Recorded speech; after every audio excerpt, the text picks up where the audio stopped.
تو اب ایک بات یہاں پہلے بھی گفتگو ہوئی ہے اس پر کہ اختلاف ہو گیا علماء کے درمیان بھی، بعض علماء اس طرف چلے گئے اور جو اہل کتاب ہیں ان کا تو ایک نظریہ ہی اس سلسلے میں کہ ذبیح کون تھے، ذبیح یعنی کن کو ذبح کرنے کا حکم دیا گیا تھا، تو وہ کہتے کہ وہ اسحاق تھے۔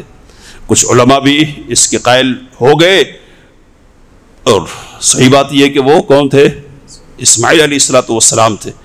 تو اب اس کی بہت ساری دلیلیں ہیں، تو ان دلیلوں میں سے ایک دلیل یہ بھی ہے کہ اسحاق کے ساتھ یعقوب علیہ السلام کی بشارت بھی دی گئی تھی، تو جس کے بیٹے کی بھی بشارت دی گئی ہو، اس کے ذریعے سے آزمائش کیسے ہو سکتی ہے؟ وہ تو پہلے سے معلوم ہے کہ نہیں بیٹے کے ساتھ پوترا بھی آنے والا ہے، تو پھر اس کو ذبح کرنے کا حکم کیسے دے گا اللہ تعالیٰ؟ تو آزمائش نہیں ہو سکتی ہے۔ تو صحیح بات یہی ہے کہ ذبیح کون تھے؟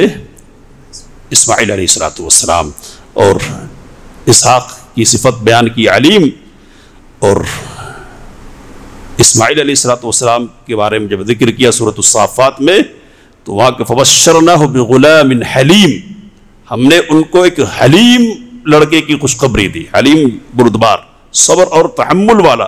تو یہ زیادہ مناسب ہے اس کے ذبیح ہونے کے، اس لیے کہ جب حضرت ابراہیم علیہ السلام نے یہ کہا تھا کہ انی اری فی المنام انی اذبحک فانظر ماذا تری، میں نے خواب میں دیکھا ہے کہ میں تمہیں ذبح کر رہا ہوں، کیا بات ہے بتلاؤ، تمہاری کیا رائے ہے؟ تو کیا کہا؟ افعل ما تؤمر ستجدنی انشاءاللہ من الصابرین، آپ کو جو حکم دیا گیا آپ کر گزریں، انشاءاللہ مجھے صبر کرنے والوں میں سے پائیں گے۔